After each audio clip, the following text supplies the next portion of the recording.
Good morning student. Today's class, in this class we will discuss about the effects of vision.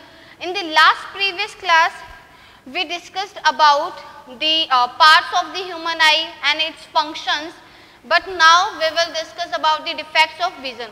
Firstly, defects of vision करने से पहले हमें पता होना चाहिए accommodation of eye. Accommodation of eye. Accommodation of eye, that is power of accommodation of eye को हम क्या बोलते हैं? We know that कि हमारी जो इमेज है वो हमेशा किस पर बनती है? रेटिना पर. इमेज हमारे पास किस पे बनती है? रेटिना पर. इसका जो डायमीटर है हमारे पास अप्रोक्स कितना होता है? 2.3 सेंटीमीटर. तो इसका मतलब क्या है कि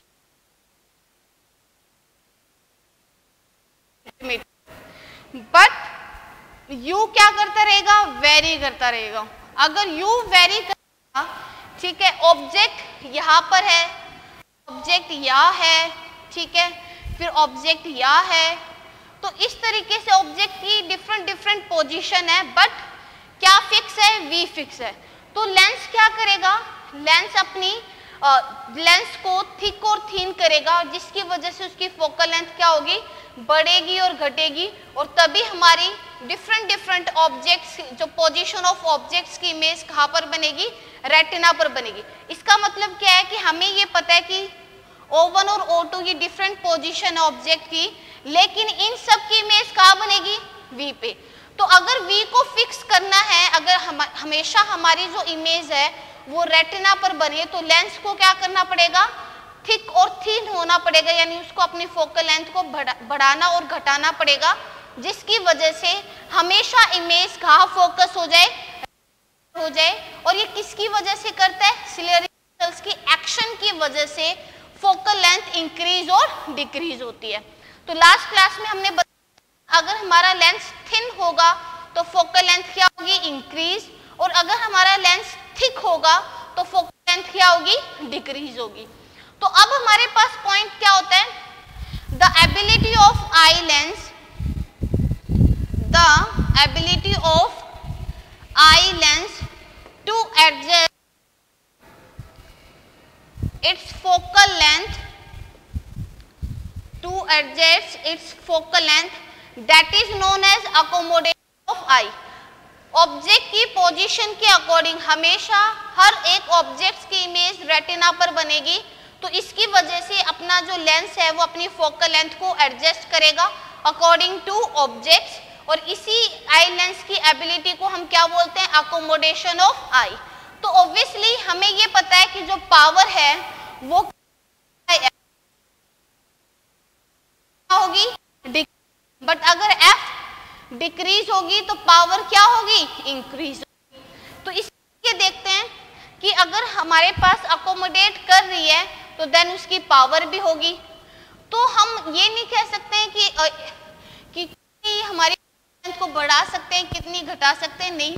उसकी एक क्या होगी? फिक्स लेंथ होगी. उसकी एक क्या होगी? फिक्स. तो हमारे पास फर्स्ट आता है near point of I. Near point of I, normal eyes में, नॉर्मल आई पर्सन, जो एक अडल्ट पर्सन होता है, नॉर्मल अडल्ट पर्सन आई का जो नियर, ठीक है, इसका मतलब नियर पॉइंट ऑफ आई को हम क्या बोलेंगे कि अगर कोई इंसान है, एक नॉर्मल अडल्ट पर्सन है, और वो इंसान क्लियरली हमारे पास विदाउट एनी स्ट्रेन क्लियरली किसी ऑब्जेक्ट को देख पाता है, क्लियरली एंड डिस्टिंक्टली किसी ऑब्जेक्ट को देख पाता है, तो उसे हम क्या बोल सकते हैं? नियर पॉइंट ऑफ आई. तो नियर पॉइंट क्या होता है हमारे पास? 25 सेंटीमीटर. अगर 25 सेंटीमीटर से हम कम करेंगे, जैसे 20, 15 अगर हम कम करेंगे, तो हमारी आंखों पे जोर पड़ना शुरू हो जाता है, धुंधला दिखाई देना स्टार्ट हो जाता है, तो वो हमारा नियर पॉइंट नहीं है. तो नॉर्मल अडल्ट पर्सन का नियर पॉइंट क्या होता है? 25 सेंटीमीटर, कि विदाउट एनी स्ट्रेन वो ऑब्जेक्ट्स को क्लियरली देख पाता है. And the far point is, आप ज्यादा से ज्यादा कितना देख सकते हो? इन्फिनिटी. ऑब्वियसली हम हॉरिजन तक देख पाते हैं, तो हमारे पास इन्फिनिटी होगी. तो ये आपका नियर पॉइंट ऑफ फाई है 25 सेंटीमीटर और फार पॉइंट क्या है इन्फिनिटी की। हम इनफाइनाइट यानी हॉरिजॉन तक देख सकते हैं विदाउट एनी स्ट्रेन, तो वो क्या आपका फार पॉइंट। तो नाउ अब हमने क्या कहा कि हमारा जो ऑब्जेक्ट है यानी कि रेंज ऑफ विजन क्या होगी आपकी, range of vision distance between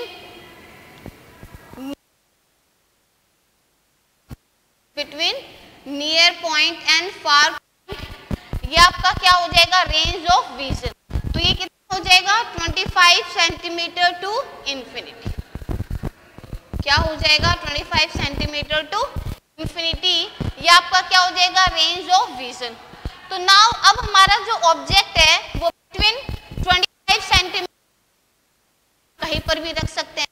तो अगर हमारे 25 सेंटीमीटर टू इंफिनाइट कहीं पर भी अगर ऑब्जेक्ट हो सकता है और इमेज हमेशा कहाँ बनेगी रेटिना पर, तो उसकी फोकल लेंथ किस तरीके से इंक्रीज और डिक्रीज होगी और कैसे हम उसको निकालेंगे और उसकी पावर भी किस तरीके से निकालेंगे। तो यहाँ देखो हमारे पास power of accommodation if object is at near point, ठीक है, that is 25 सेंटीमीटर, तो क्या होगी 25 centimetre, let distance retina from lens, distance of retina from lens, let assume distance of retina from lens is 2.5 centimetre, ठीक है। मान लो मैं यहाँ पर बना के दिखा देती हूँ, ठीक है। आपकी नियर पॉइंट की हमारे पास आई डायग्राम कैसे बनेगा नियर पॉइंट का, तो नियर पॉइंट यानी 25 सेंटीमीटर, तो ये हमारे पास आई है, ये हमने रेटिना ले लिया और ये आपका क्या हो गया, ठीक है, डबल कन्वेक्स लेंस है। ऑब्जेक्ट को मैंने यहाँ रख दिया, वो आपका क्या है ऑब्जेक्ट, कहाँ फोकस होगी ये यहाँ पर, कहाँ पर फोकस होगी है रेटिना पर फोकस होगी। तो इस केस में ये u है और ये आपका क्या है v, तो u कितना हो जाएगा -25 और v आपका क्या हो जाएगा 2.5 सेंटीमीटर। पॉइंट क्लियर है, या हम क्या लगाएंगे लेंस फॉर्मूला, तो 1/v minus 1/u is equal to 1/f, 1/v is 2.5 minus 125 is equal to f। तो नाउ यहाँ से हमारे पास क्या आ जाएगा, इसका एलसीएम आ जाएगा 25, 10 प्लस में 1/f, क्लियर है। तो यहाँ से हम अब क्या निकाल सकते हैं, f की वैल्यू निकाल सकते हैं। तो आपकी f की वैल्यू क्या हो जाएगी भाई, यहाँ देखो आप f की वैल्यू हो जाएगी आपकी 25/11 सेंटीमीटर, 25/11 सेंटीमीटर। क्या देखते हैं पावर, पावर होती है 100/f सेंटीमीटर के केस में, तो आपका हो जाएगा 100/25 इंटू 11, तो यहाँ से 44 डायप्टर। यहाँ से हम क्लियरली देख पाते हैं कि अगर हमारा जो ऑब्जेक्ट है वो नियर पॉइंट पर है, यानी कि अगर मैं हमारा जो ऑब्जेक्ट है वो नियर पॉइंट पे यानी मैं पास का देख रही हूँ, तो पास का जब हम देखते हैं तो हमारी फोकल लेंथ डिक्रीज हो जाती है और पावर इंक्रीज हो जाती है। यानी जब ऑब्जेक्ट 25 सेंटीमीटर पे रखा होगा तो उसकी जो पावर है वो कितनी होगी, आई लेंस की पावर कितनी होगी 44 डायप्टर, क्लियर है। बट अगर मैं ऑब्जेक्ट को कहाँ रखती हूँ, ऑब्जेक्ट को रखती हूँ इन्फिनाइट पे, कहाँ रखती हूँ इन्फिनिटी पे, अगर मैं ऑब्जेक्ट पे रखती हूँ तो हमारा u क्या हो जाएगा माइनस इन्फिनिटी। तो इस डायग्राम या इमेज डायग्राम अगर मैं बनाऊं तो हमारे पास आई डायग्राम कैसे आएगा, इन्फिनिटी से जब रेज आती हैं वो कैसे आती हैं पैरेलल, कैसे आती हैं पैरेलल, तो ये फोकस होगी कहाँ पर, रेटिना पे।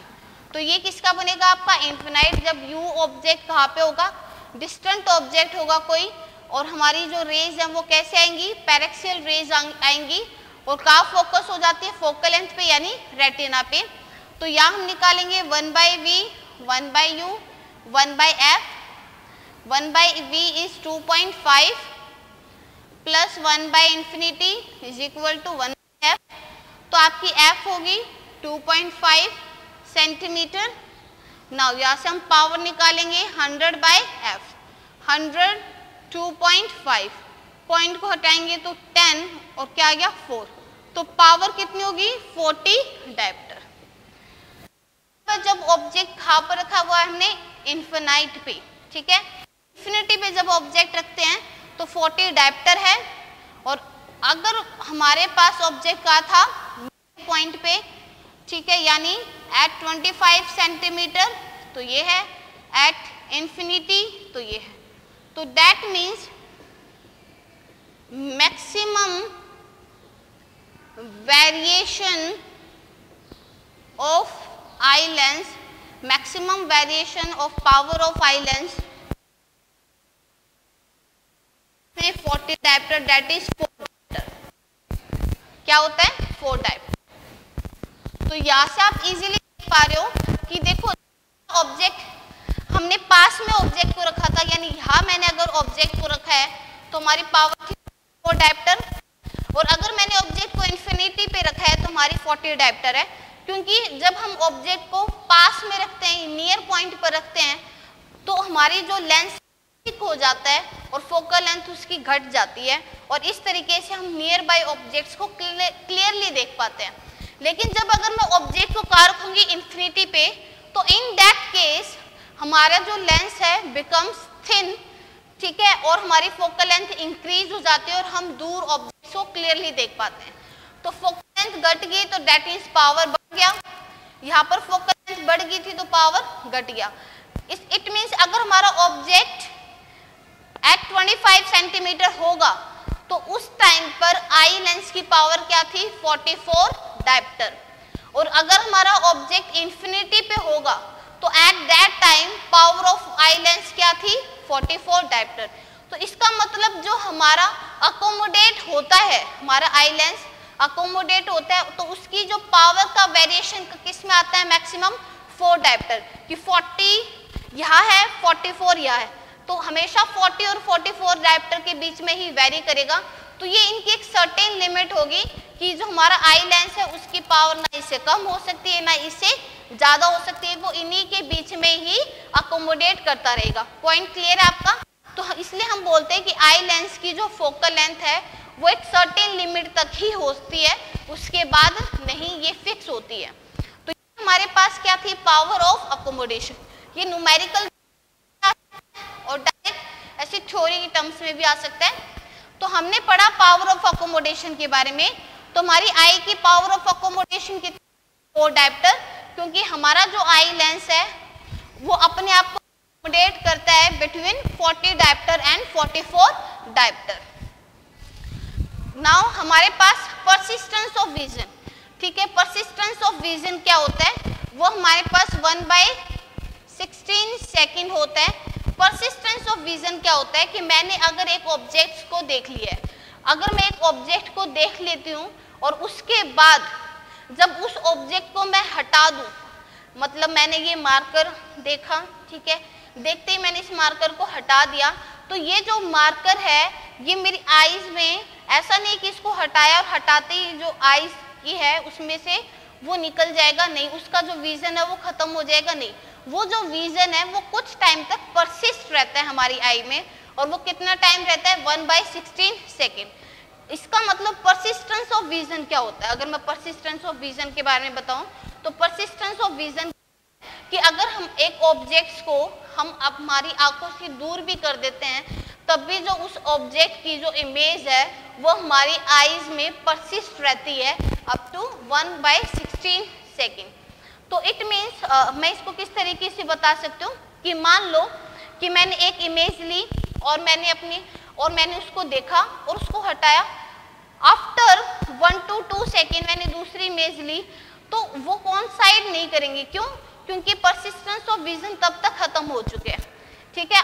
अगर मैंने 1/16 सेकेंड के अंदर ही अगर दूसरी इमेज ली तो वो मुझे क्या लगता है कि पहले वाली खत्म हुई नहीं अभी तक, वो हमारी विजन में परसिस्ट है और दूसरी वाली पहले से ही आ गई, तो वो एक तरह से रनिंग में लगती है। पॉइंट आपका क्लियर है? मान लो कि मैंने 17 स्लाइड्स 1 सेकेंड में मूव की, मतलब स्लाइड्स मैंने 1 सेकेंड में कर दिया, ठीक है। तो 1 सेकेंड में मैं जब 17 स्लाइड्स करूंगी तो क्या होगा, 1/16 सेकेंड उसकी होती है।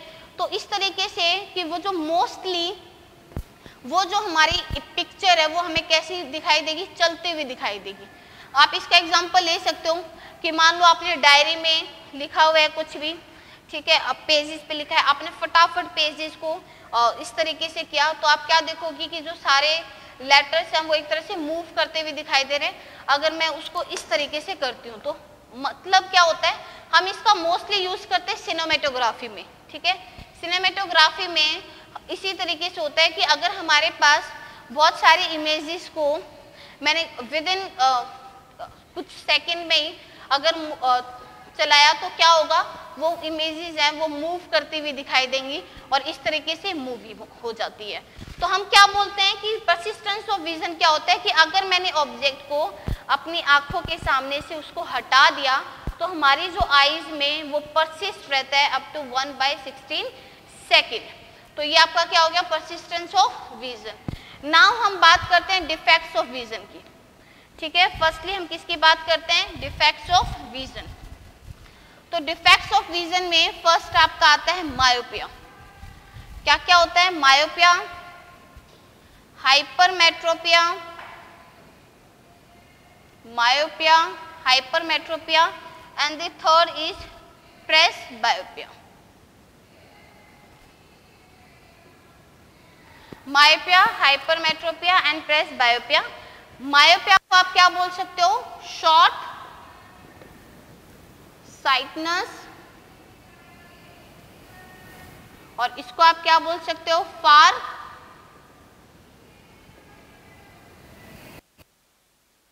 और प्रेसबायोपिया। तो आप यहां से क्या देखते हो कि हमारा जो मायोपिया है, हम फर्स्टली मायोपिया के बारे में पढ़ेंगे।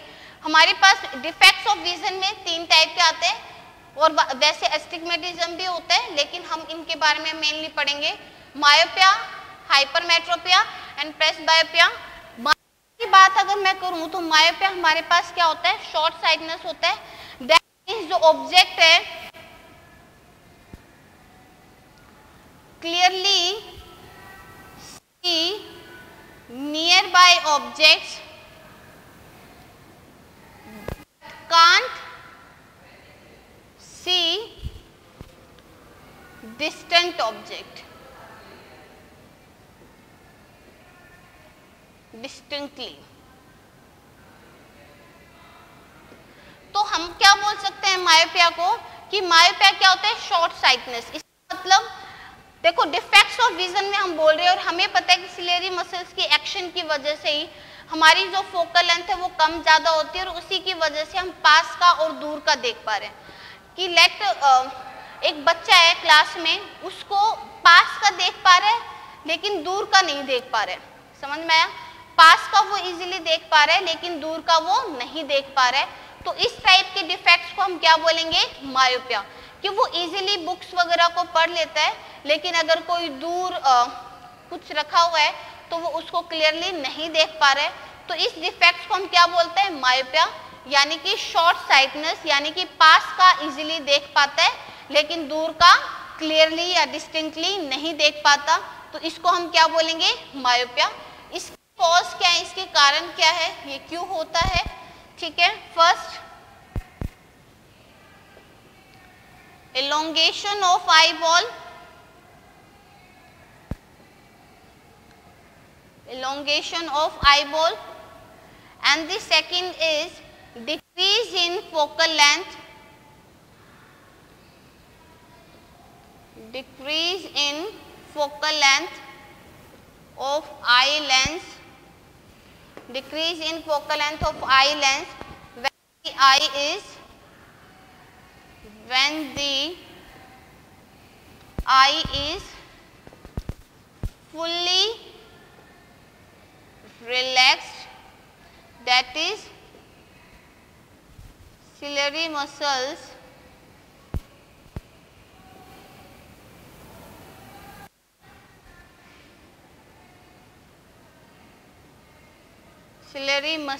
can't relax fully and have some tension. इसके कारण देखो मायोपिया क्या होता है, short sightness, that means object पास का देख पाता है बट दूर का नहीं देख पाता। तो ऐसा क्यों होता है कि या तो इसका मैं अगर देखो नॉर्मल अगर आई डायग्राम बनाऊं तो ये क्या है कि वो पास का देख पाता है, पास यानी ऑब्जेक्ट यहाँ है, नियर बाय ऑब्जेक्ट, और इस तरीके से उसकी बनकर आएगी दिस, ठीक है, ऐसे बनकर आएगी ऐसे। तो इसका मतलब कि अगर कोई ऑब्जेक्ट 25 सेंटीमीटर पे रखा हुआ है तब तो उसकी इमेज बन रही है, रेटिना पर बन रही है। लेकिन अगर हमारे पास ऑब्जेक्ट कहाँ रखा हुआ है, इंफिनिटी पे, यानी डिस्टेंट ऑब्जेक्ट का मतलब ऑब्जेक्ट कहाँ रखा हुआ है, इंफिनिटी पे रखा हुआ है। इन दैट केस आप क्या देखते हो कि हमारे पास इस तरीके से बनकर आएगी कि ये इंफिनिटी पे कैसे आती हैं भाई, पैरेक्सियल रेज, तो वो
जैसे फॉर एग्जांपल अगर एक पर्सन है वो बुक्स को बहुत क्लियरली पढ़ पा रहा है, ठीक है, बुक्स को क्या है क्लियरली पढ़ पा रहा है, तो इसका मतलब उसका नियर पॉइंट तो क्या है 25 सेंटीमीटर।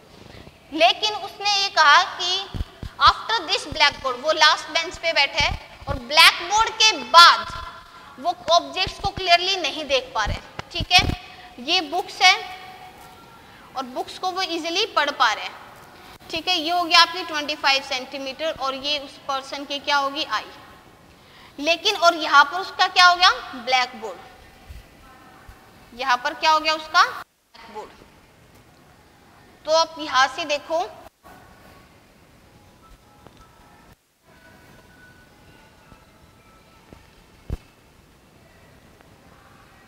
ठीक है, ये एक पर्सन है हमारे पास, वो इसको इजीली पढ़ पा रहे हैं, तो ये उसका क्या हो गया नियर पॉइंट। लेकिन जो पर्सन है इस ब्लैक बोर्ड को भी इजीली देख पा रहा है, क्लियरली देख पा रहा है, लेकिन आफ्टर दिस ब्लैक बोर्ड वो क्लियरली नहीं देख सकता, कांट सी क्लियरली। तो क्या होगा, ये जो पॉइंट है ये उसका क्या हो जाएगा फार पॉइंट। फार पॉइंट होना उस पर्सन के लिए क्या चाहिए था इन्फिनिटी, लेकिन इन्फिनिटी पे उसकी जो इमेज है वो कहाँ बनती है बिफोर रेटिना, और नियर पॉइंट तो यही करा रही थी, ठीक है। मान लो ये उसका क्या था नियर पॉइंट, ये उसका क्या है नियर पॉइंट, तो नियर पॉइंट के लिए तो इमेज कहाँ बन रही थी भाई रेटिना पे, नियर पॉइंट के लिए इमेज कहाँ बन रही थी रेटिना पे, लेकिन फार पॉइंट के लिए इमेज कहाँ बन रही थी यहाँ पर। इसका मतलब इन दोनों के बीच का, ये नियर पॉइंट और ये इंफिनिटी, इनके बीच का एक और ऐसा भी तो पॉइंट होगा, ठीक है, एक ऐसा भी तो पॉइंट होगा जहां पर जो इमेज है वो कहाँ बनकर आएगी रेटिना पे। इस ओ डैश को हम क्या बोलेंगे far point of myopic person, far point of myopic person. तो आपको मायोपिक पर्सन समझ में आया कि लास्ट बेंच पर एक बच्चा बैठा हुआ है, वो अपनी बुक को क्लियरली पढ़ पा रहा है, इसका मतलब नियर पॉइंट उसका क्या है 25 सेंटीमीटर ही, और वो ब्लैक बोर्ड को भी इजीली देख पा रहे हैं, बीच में और बच्चे जो हैं ठीक है उनको भी देख पा रहे हैं और ब्लैक बोर्ड को भी इजीली देख पा रहे हैं। लेकिन ब्लैक बोर्ड के बाहर कोई पेड़ है उसको क्लियरली नहीं देख पा रहे हैं, कोई घर है उसको क्लियरली नहीं देख पा रहे हैं, तो इसका मतलब ब्लैक बोर्ड क्या है उसका फार पॉइंट। अडल्ट पर्सन की फार पॉइंट इन्फिनिटी होनी चाहिए थी, लेकिन इन्फिनिटी से वो कहाँ शिफ्ट हो चुका है फार पॉइंट पे शिफ्ट हो चुका है। तो इट मीन्स ये जितने भी ऑब्जेक्ट्स हैं इस फार पॉइंट के बाद जितने भी ऑब्जेक्ट्स हैं उनको देखने के लिए वो उन सब की इमेज कहाँ पर बनकर आएगी उस फार पॉइंट पर बनकर आएगी। पॉइंट क्लियर आपका कि अगर फार पॉइंट तक तो वो इजीली देख पा रहे हैं, यानी यहाँ की जो इमेज है, यहाँ की इस ऑब्जेक्ट की जो इमेज है वो कहाँ पर बनेगी रेटिना, लेकिन उसके बाद जितने भी ऑब्जेक्ट्स हैं उनकी इमेज रेटिना पर नहीं बनेगी।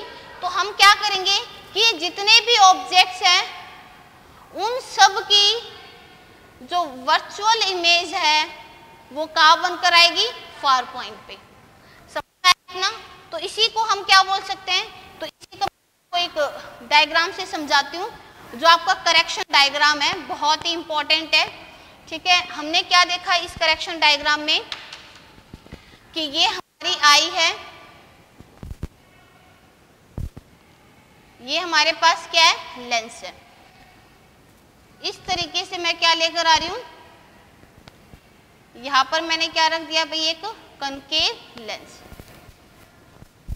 ठीक है। यहां पर मेरी क्या आ गई पैरेलल रेस, क्या आ चुकी हैं पैरेलल रेस, ये इस तरीके से इसको पास होंगी और कहां पर इमेज बन गई यहां पर बनकर आ गई, आपकी इमेज कहाँ बनकर आ चुके हैं इस पॉइंट पर इमेज बनकर आ चुकी है, ठीक है। नाउ इस केस में आप क्या देखोगे कि इसको मैंने अगर बढ़ाया ओ डैश क्या हो जाएगा फार पॉइंट, क्योंकि नियर पॉइंट का तो आप अच्छे से बन ही रखा है आपका, तो नियर पॉइंट में तो आपको स्पेक्स की जरूरत नहीं है, लेकिन फार पॉइंट में यानी इन्फिनिटी को जब देखने के लिए हम क्या लगाते हैं, स्पेक्स लगाते हैं। तो यहाँ हमने क्या बोला, इसका फार पॉइंट है।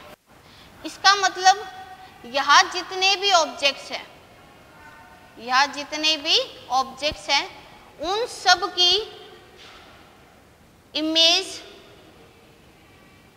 कहाँ बनेगी, इस ओ डैश पे बनेगी।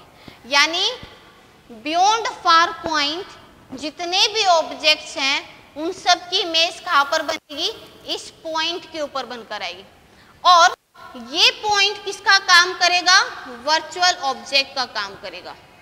ये पॉइंट किसका काम करेगा, वर्चुअल ऑब्जेक्ट का, और फाइनल इमेज यहां बनकर आएगी। पॉइंट आपका क्लियर है? देखो कैसे ध्यान से, इस लेंस के लिए ये कहां से आता हुआ दिखाई दे रहा है, ओ डैश से।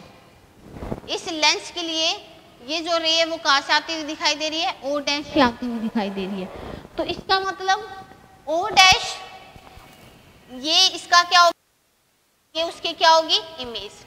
बट इस लेंस के लिए हम देखें, लेंस के लिए क्या था, ऑब्जेक्ट आपका इन्फिनिटी यहाँ पर। तो हूं कि ये जो मेरा लेंस है, इसकी लेंस की पावर क्या होनी चाहिए, या फोकल लेंथ क्या होनी चाहिए, पावर या focal length of lens. Focal length of concave lens कैसे निकालेंगे, focal length of concave lens कैसे निकालेंगे। u आपका क्या है, इन्फिनिटी। u आपका क्या है, इन्फिनिटी। v आपका क्या है, माइनस फार पॉइंट, क्योंकि लेंस से इस साइड है तो नेगेटिव हो गया, और इस फार पॉइंट को हम क्या मान लेते हैं, x। तो v आपका क्या हो गया, माइनस x। तो लगा दो हमारे पास formula, 1/v minus 1/u is equal to 1/f।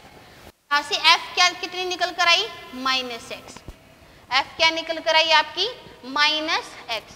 तो इस तरीके से हम क्या बोलते हैं, मायोपिया। इसका मतलब क्या हुआ कि लेट मैं एक एग्जांपल दे रही हूँ आपको, कि एक ऑब्जेक्ट है और वो 40 सेंटीमीटर तक इजीली देख पा रहे हैं, ठीक है। 25 सेंटीमीटर उसका नियर पॉइंट है, लेकिन 40 सेंटीमीटर तक वो देख पा रहे हैं इजीली, और उसके बाद वो ऑब्जेक्ट्स नहीं देख पाएगा, और उससे जो डिस्टेंट स्टार्स हैं, जो स्टार्स हमारे, उनको डिस्टिंक्टली देखना है, तो वो अपने स्पेक्स में कितनी फोकल लेंथ का लेंस यूज करेगा। पॉइंट क्लियर है कि उसका जो फार पॉइंट है वो कितना आ गया, 40 सेंटीमीटर। फार पॉइंट कितना आ गया, 40 सेंटीमीटर। तो v आपकी क्या हो जाएगी, -40, u आपकी क्या हो जाएगी, इन्फिनिटी। तो कनकेव लेंस तो वो अपनी स्पेक्स में यूज करेगा, लेकिन उसकी फोकल लेंथ क्या हो जाएगी, 40 सेंटीमीटर हो जाएगी। f is equal to minus X. Point आपके क्लियर है? इस तरीके से हम क्या बोल सकते हैं, मायोपिया। नेक्स्ट जो हमारे पास होगी, हाइपरमेट्रोपिया। मायोपिया अगर आपको इजीली समझ में आ गया है तो आपको हाइपरमेट्रोपिया भी आ जाएगा, क्योंकि ये इसी तरीके से एक दूसरे से लिंक्ड है। तो हाइपरमेट्रोपिया क्या होते हैं, हाइपरमेट्रोपिया में हम देखेंगे, हाइपरमेट्रोपिया क्या है, ठीक है। हाइपरमेट्रोपिया हमारे पास फार साइटनेस। हाइपरमेट्रोपिया क्या है, फार साइटनेस, मतलब जो दूर का क्लियरली देख पाता है लेकिन पास का नहीं देख पाता। देखो अभी मैंने बोला था, बुक्स को, न्यूज़पेपर को इजीली पढ़ लेता है लेकिन उसे दूर का नहीं दिखाई देता, तो वो है मायोपिया।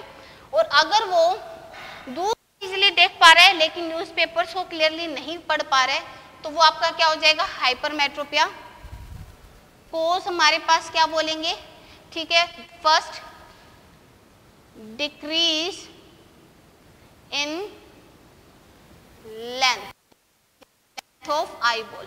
ऑब्वियसली आपका जो आई बॉल का डायमीटर है वो क्या हो जाए, कम हो जाए, तो हम क्या बोलेंगे उसको, इसका कारण। और दूसरा जो कारण है वो क्या हो जाएगा, उस केस में क्या था, फोकल लेंथ क्या होगी थी, डिक्रीज होगी थी, या फोकल लेंथ क्या हो जाएगी, increase in focal length of eye lens. अब उसकी फोकल लेंथ बढ़ गई है। तो आप ये देख रहे हो कि अगर ऑब्जेक्ट्स मैंने कहा रखा है इन्फिनिटी पे, तो उसकी इमेज कहाँ बन जाएगी, रेटिना पे। यानी far point of hypermetropic person, far point of hypermetropic person वो तो क्या रहेगा, इन्फिनिटी, क्योंकि इजीली बन रही है। लेकिन अगर आप देखोगे पास का, अगर आप किसका देखोगे, पास का देखोगे, तो पास का देखने से क्या होगा कि मैंने ऑब्जेक्ट को यहां रखा था, इस तरीके से हमारी आई, लेकिन रेटिना के बाहर उसकी क्या बन गई, बियॉन्ड रेटिना उसकी क्या बन गई, इमेज बनकर आ गई है। तो ये हमारे पास क्या हो गया था जब हमने ऑब्जेक्ट को कर रखा एट 25 सेंटीमीटर, यानी दूर इजीली देख पा रहे हैं लेकिन पास नहीं देख पा रहे। तो इस केस में क्या हो जाएगा, जैसे मैंने कहा कि उसको इन्फिनिटी तक दिख रहा है, दूर होरिजन तक का दिखाई दे रहा है, पेड़ दूर कोई घर है वो सब दिखाई दे रहा है, लेकिन न्यूज़पेपर को क्लियरली नहीं देख पा रहा है। बट एट 40 सेंटीमीटर उसने कोई टीवी रखा हुआ है, 40 सेंटीमीटर पे क्या रखा हुआ है, टीवी। टीवी में जो कुछ भी आ रहा है वो उसको क्लियरली देख पा रहा है, लेकिन न्यूज़पेपर को नहीं पढ़ पा रहा है।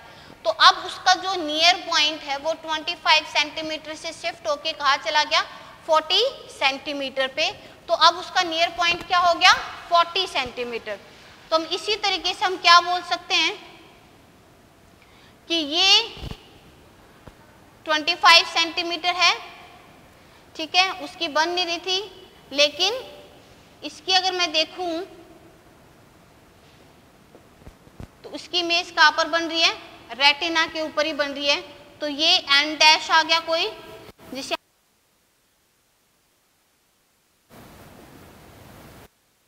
हाइपरमेट्रोपिक आई। इसका मतलब क्या हुआ, 25 सेंटीमीटर पे वो क्लियरली नहीं देख पा रहे, लेकिन यहाँ से उसे दिखना स्टार्ट हो गया और इंफिनिटी तक वो आराम से देख सकता है। यानी between 25 centimetre and the near point of hypermetropic person क्या होगा, ये जो ऑब्जेक्ट्स इनके बीच में जितने भी ऑब्जेक्ट्स हैं बिटवीन 25 टू 40 जितने भी ऑब्जेक्ट्स हैं उनको वो क्लियरली नहीं देख पा रहे। तो क्या करेंगे, हम एक ऐसा लेंस यूज करेंगे जो इनके अंदर जितने भी ऑब्जेक्ट्स हैं उन सब की इमेज कहाँ पर बन जाए, इस नियर पॉइंट पर बन जाए। पॉइंट क्लियर है, समझ में आया हम क्या बताना चाह रहे हैं। तो यहाँ से हम देखते हैं कि इसका करेक्शन डायग्राम कैसे होगा, कि इसे हम कैसे करेंगे। तो ऑब्वियसली आप इस डायग्राम से ही समझ गए थे कि जो हमारी इमेज जो फोकस होनी चाहिए थी वो कहाँ पर फोकस होनी चाहिए थी, रेटिना पर, लेकिन रेटिना से बाहर को फोकस हो रही है। दैट मीन्स उसकी पावर क्या हो चुकी है, डिक्रीज हो चुकी है। तो उसकी पावर को बढ़ाने के लिए आप क्या यूज करोगे, कन्वेक्स पहले से ही है तो आप क्या यूज करोगे, कन्वेक्स लेंस ही करोगे। तो इसमें हमारा जो करेक्टिव लेंस है, करेक्टिव लेंस वो कौन सा है, कन्वेक्स लेंस। करेक्टिव लेंस क्या है, कन्वेक्स लेंस। जो हमारे पास ऑब्जेक्ट्स की, जो ऑब्जेक्ट्स यहाँ फोकस हो रहा था, हम क्या चाहेंगे कि वो कहाँ फोकस हो जाए, यहाँ पे। तो इसलिए पावर को क्या करेंगे, इंक्रीज करेंगे। तो आप इसका करेक्टिव डायग्राम देख लो, इंपॉर्टेंट है, ठीक है। इस तरीके से हमारा बनकर आएगा और बीच में भी मैंने क्या लगा दिया, एक कन्वेक्स लेंस ही लगा दिया ताकि उसकी पावर को हम बढ़ा दें। पॉइंट क्लियर है। नाउ ये ओ है यानी 25 सेंटीमीटर। अगर ये लेंस से इस तरीके से जाएगा, पहले इसका अगर हम देखें तो हमारा ये था कि इस तरीके से ऑब्जेक्ट ऐसे, लेकिन बीच में एक लेंस जैसे यूज करेंगे तो वो क्या हो जाएगा, कन्वर्ज करेगा। तो इस तरीके से वो हल्का सा क्या कर देगा, इसको कन्वर्ज करेगा और देन हम कहाँ कन्वर्ज कर देंगे, इस पॉइंट पे कन्वर्ज कर देंगे। तो इसको आप बढ़ाओ, इस तरीके से आप इसको बढ़ाओगे तो ये आपका क्या हो जाएगा, ओ डैश, जिसको हम क्या बोलते हैं, नियर पॉइंट ऑफ आई, ठीक है। ये आप एन डैश बोल दो, नियर पॉइंट ऑफ आई। तो हमने यहाँ से ये देखा कि ऑब्जेक्ट का रखा था ओ पे, यानी 25 सेंटीमीटर पे। 25 सेंटीमीटर पे जब ऑब्जेक्ट रखा था उसकी इमेज रेटिना पर नहीं बन रही थी, बियॉन्ड रेटिना बन रही थी, बट यूजिंग कन्वेक्स लेंस उसकी हमने क्या कर दी, उसकी इमेज कहाँ पर बन गई, यहाँ पर। तो इस लेंस के लिए ये आपका क्या हो जाएगा u और ये आपकी क्या हो जाएगी v। पॉइंट क्लियर है? u हमने क्या ले लिया d और v हमने क्या ले लिया x। तो हमने क्या देखा यहाँ पर कि u ये है ऑब्जेक्ट 25 सेंटीमीटर, ये ऑब्जेक्ट है, लेकिन इस ऑब्जेक्ट की वर्चुअल इमेज कहाँ बन रही है, यहाँ पर बन रही है। और ये जो वर्चुअल इमेज है ये किसका काम करेगी, वर्चुअल ऑब्जेक्ट का काम करेगी, और उसकी फाइनल इमेज कहाँ बन कराएगी, यहाँ पर। इसका मतलब बिटवीन 25 सेंटीमीटर और नियर पॉइंट जितने भी ऑब्जेक्ट्स रखे हैं उन सब की इमेज कहाँ पर बन कराएगी, इस नियर पॉइंट ऑफ आई पर बन कराएगी। क्लियर है? समझ में आया? तो इसकी फोकल लेंथ आप कैसे निकाल सकते हो, वही using lens formula. Using lens formula हम कैसे करेंगे, u is equal to minus D, v is equal to minus X, यानी नियर पॉइंट। तो f निकालनी है, 1 by F is equal to 1 by V minus में 1 by U minus X plus 1 by D. ठीक है, क्या बनकर आ चुका है आपका एक्स टी प्लस में x। तो f हमने क्या बोल दिया, एक्स डी एक्स माइनस में d। तो ये आपका क्या हो जाएगा, फॉर्मूला हो जाएगा फोकल लेंथ का। जब हम किसकी बात करते हैं, हाइपरमेट्रोपिक पर्सन की हम बात करें कि हाइपरमेट्रोपिक पर्सन को करेक्ट करने के लिए हम कौन सा लेंस यूज करते हैं, कन्वेक्स लेंस। और मायोपिक पर्सन का करेक्टिव लेंस क्या हो जाएगा, कनकेव लेंस। अगर मुझे दूर का इजीली नहीं दिखाई दे रहा है तो दूर का देखने के लिए मैं क्या लगाऊं, कनकेव, और अगर मुझे पास का नहीं दिखाई दे रहा है तो मैं क्या लगाऊं, कन्वेक्स। फोकल लेंथ हम निकालेंगे, is near point and u is d, क्योंकि d कुछ भी हो सकता है, d यहाँ पर फिक्स नहीं है, बिटवीन 25 टू नियर पॉइंट कुछ भी आपका हो सकता है। ठीक है, कब ऐसा जरूरी नहीं है कि कभी कभी पर्सन को अकेला ही माइपिया हो, अकेला ही हाइपरमेट्रोपिया हो, नहीं, दोनों भी हो सकते हैं। किसी पर्सन को मान लो कि एक पर्सन को 50 सेंटीमीटर टू 300 सेंटीमीटर दिखाई दे रहा है, तो अब उसका नियर पॉइंट 25 नहीं रहा और उसका फार पॉइंट इन्फिनिटी नहीं रहा, यानी उसकी जो रेंज नॉर्मल पर्सन की 25 टू इन्फिनिटी होनी चाहिए थी, अब उसकी जो रेंज है वो 50 टू 300 है। तो दैट मीन्स दोनों बोथ मायोपिया एंड हाइपरमेट्रोपिया से डिफेक्टिव पर्सन है, मतलब मायोपिया और हाइपरमेट्रोपिया से दोनों ही उसको डिफेक्ट्स ऑफ विजन है। ये डिफेक्ट्स ऑफ विजन ठीक नहीं हो रहे, ये कोई बीमारी नहीं है जिसको हम ठीक कर सकते हैं। ठीक है, ये डिफेक्ट्स हैं जिनको हम लेंस की वजह से करेक्ट कर सकते हैं, लेकिन उसको ठीक नहीं कर सकते हैं, उसका डिफेक्ट वो रहेगा, एज इट इज रहेगा। तो इस केस में मुझे बोथ कनकेव लेंस और कन्वेक्स लेंस यूज करने पड़ेंगे। मान लो ये एक चश्मा है, तो ये जो स्पेक्स है इसके ऊपर वाला कनकेव रखेंगे और नीचे वाला क्या रखेंगे, कन्वेक्स, ताकि जब हम दूर का देखते हैं हमारी आईज स्ट्रेट होती हैं, तो ऊपर का हिस्सा upper part of the specs, और जब हम पढ़ते हैं तो हमारी आईज नीचे की तरफ होती हैं, तो लोअर पार्ट ऑफ स्पेक्स क्या हो जाएगा, कन्वेक्स। तो इस तरीके से हम इनको यूज कर सकते हैं। तो ये थी आपकी डिफेक्ट ऑफ आई। 5 नंबर में बहुत ही इंपॉर्टेंट क्वेश्चन है।